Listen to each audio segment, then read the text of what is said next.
अस्सलाम वालेकुम respected viewers. नक्सीर फूटने की अलामात क्या हैं, वजूहात क्या हैं और क्या घरेलू इलाज है जो कि हम फ़ौरन इस्तेमाल कर सकते हैं जिससे नक्सीर फूटना, नक्सीर खून आना नाक से बंद किया जा सकता है। बाज़ वालदैन और जिन लोगों को ये नक्सीर फूटती है वो बड़े परेशान हो जाते हैं कि पता नहीं ये बहुत शदीद किसी मर्ज़ की अलामत है। बिल्कुल ऐसा नहीं है। नक्सीर तो बिल्कुल सादा-सादा वजूहात की वजह से 99% केसेज़ में होती है। सिर्फ़ 1% केसेज़ में ऐसा मसला होता है कि कोई और वरीसम कोई कंडीशन होती है। तो ज़्यादातर केसेस में नोज़ ब्लोइंग से ज़्यादा ज़ोर से नोज़ ब्लो कर दिया या नोज़ पिकिंग कर दी, नाक के अंदर उँगली डाल दी या नाक के अंदर कोई चीज़ डाल दी नाक की सफाई के लिए या नाक के बाल खींचते हुए इंजरी होगी उसके उससे हो जाता है।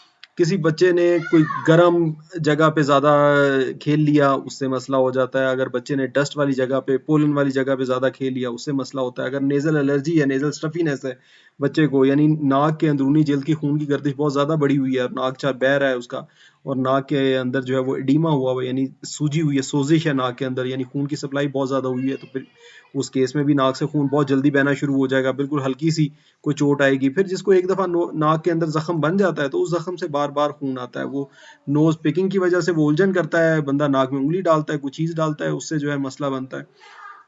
फिर ड्राई वार्म एयर से एक्सपोजर हो जाए, अगर जैसा कि सर्दियों के दिनों में इंडोर में होता है कि घर के अंदर कोई हीटर चलाया जा रहा होता है, आग वाला हीटर चलाया जा रहा होता है, जिसकी वजह से बहुत जो है ड्राई और वार्म हो जाती है और उससे मसला हो जाता है। फिर अगर घर के अंदर आप केरोसिन ऑयल इस्तेमाल कर रहे हैं, कुकिंग के लिए इस्तेमाल कर रहे हैं, उससे नोज़ ब्लीड होने का या केमिकल एक्सपोजर हो रहा है घर के अंदर, आपको किसी ईथर से हो रहा है या आपको किसी डाइल्यूएंट से हो रहा है या घर के अंदर पेंट करवाया है उसकी वजह से हो सकता है। अगर लकड़ी या कोयला इस्तेमाल किया जा रहा है घर को गर्म करने के लिए और कुकिंग के लिए, तो उससे भी मसला होगा, उससे भी नेज़ल ब्लीड के यानी एपिस्टेक्सिस के चांसेस जो हैं वो बढ़ जाएँगे। तो मैं बता रहा हूँ कि 99% केसेज़ में ये एनवायरमेंटल एक्सपोजर होता है।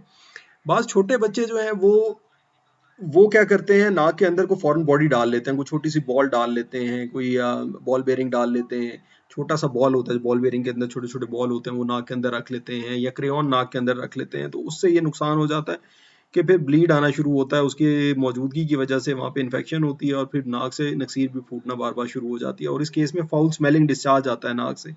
ये रेयर हैं, जो पर्पल में लिखी हुई है ये रेयर हैं कि हाई ब्लड प्रेशर है, डीएनएस है, यानी कंपैरेटिवली रेयरर हैं। डीएनएस जो है वो कंपैरेटिवली जो है वो ज़्यादा कॉमन है हमारी सोसाइटी में और काफ़ी ज़्यादा लोगों को है और उसकी वजह से नक्सीर फूटती है। और अगर ब्लीडिंग डिसऑर्डर है खुदा ना खास्ता किसी को या कोई ऐसी मेडिसिन इस्तेमाल किया जिससे खून पतला हो गया है तो फिर उस केस में भी एपिस्टेक्सिस होगा।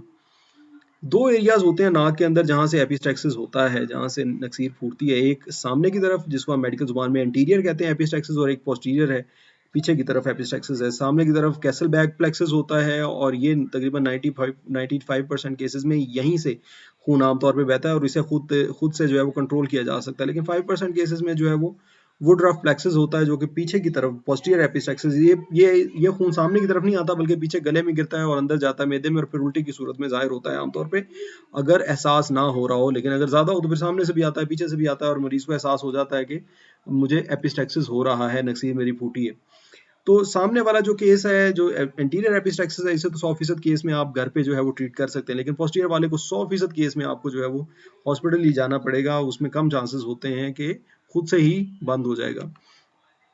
किस तरह से पिंच करना चाहिए नोज को? सिंपल तरीका है, सामने की तरफ लीन करें और पिंच करें। पीछे की तरफ क्यों नहीं जी करना? हालांकि वैसे तो जहां से भी ब्लीड होती है, जब भी जख्म होता है तो कहा जाता है कि जहां से ब्लीड हो रही है उस जगह को सबसे ऊंचा कर दें, अपने जिस्म में दिल से ऊंचा कर दें, सबसे ऊंची जगह पे कर दें। लेकिन एपिसेक्सिस की फॉर्म में ये थोड़ा सा उलट है। सामने की तरफ थोड़ा सा लीन करना है, अपराइट बैठना है आपने, सामने की तरफ लीन करना है और एक साइड पे इंडेक्स फिंगर और मिडिल फिंगर रखनी है और दूसरी साइड पे थंब रखना है आपने, और अपनी नाक का जितना भी नरम हिस्सा है वो सारे के सारे को जोर से पिंच कर देना है और 3 से 5 मिनट पिंच करके रखना है और इस दौरान आपने मुंह से सांस लेना है। बार बार हटा के देखने की जरूरत नहीं है, उससे नुकसान होगा, ब्लीडिंग आपकी रुकेगी नहीं। और सामने की तरफ पिंच कर लीन करके पिंच करने का क्या मकसद है? ये मकसद है कि कहीं खून जो है वो पीछे की तरफ गले में जाके मैदे में ना जाता जाए, और खून जो है वो बहुत इरिटेंट होता है, वो जब इसोफेगस में यानी गजा की नाली में जाता है और मैदे में जाता है तो फिर वापस ही आता है, वो उल्टी की फॉर्म में वापस आता है। और उल्टी जब वो जोरदार उल्टी होती है तो मजीद जख्म बन जाते हैं जिन्हें हम मेलरी वाइज टीयर कहते हैं मैदे में।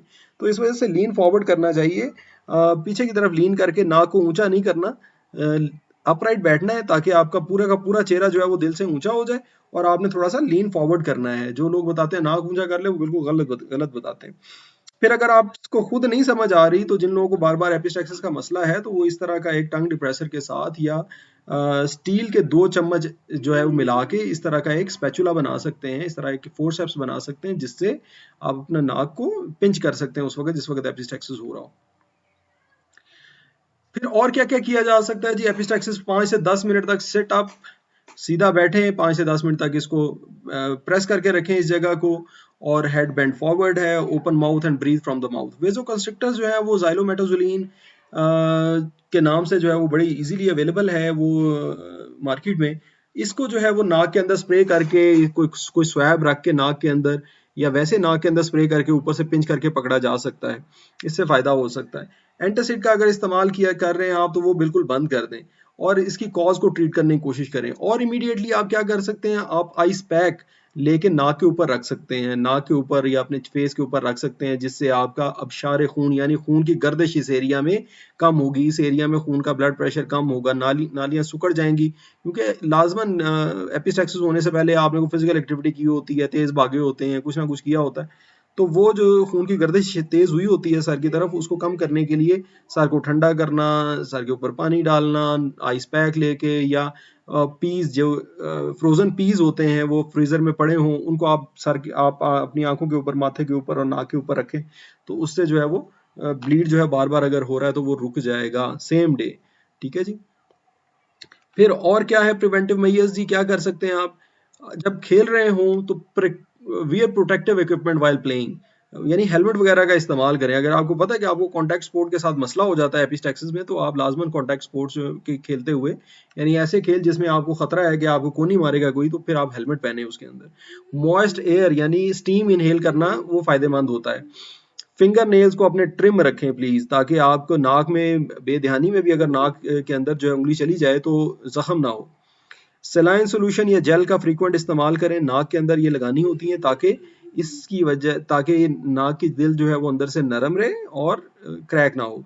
एंटीहिस्टामीन्स और डीकंजेस्टेंट मेडिसिन जो है वो कम इस्तेमाल करें, स्टीरॉयड्स मेडिसिन कम इस्तेमाल करें, क्योंकि स्टीरॉयड मेडिसिन थिनिंग कर देती है इस जगह की, और एंटीहिस्टामीन और डीकंजेस्टेंट जो है ये भी ड्राइनेस कर देती हैं बहुत ज़्यादा इस एरिया की, जिसकी वजह से दोबारा क्रैक्स बनते हैं और वहाँ से ब्लीड होती है। एस्पिरिन लेना बंद कर दें और नाक के अंदर उंगलियां ना डालें, और घर के अंदर एक ह्यूमिडिफायर रखें, ये सबसे इफेक्टिव स्ट्रेटेजी है। और जो बाकी डस्ट एक्सपोजर है, एंटी और एलर्जन एक्सपोजर है, वो एक्सपोजर आप अपना बंद करें। कोल से अगर एक्सपोजर हो रहा है, केरोसिन ऑयल से एक्सपोजर हो रहा है, या किसी केमिकल से हो रहा है, तो फिर मास्क का इस्तेमाल करें ताकि आपको एपिस्टैक्सिस बार बार ना हो। ये थी बस मेरी आज की गुजारिशात। उम्मीद है आप लोगों को फायदा होगा इससे, और मुझे उम्मीद है कि आप मेरी वीडियो को लाइक करेंगे और चैनल को सब्सक्राइब करेंगे। Thank you very much. अस्सलाम वालेकुम।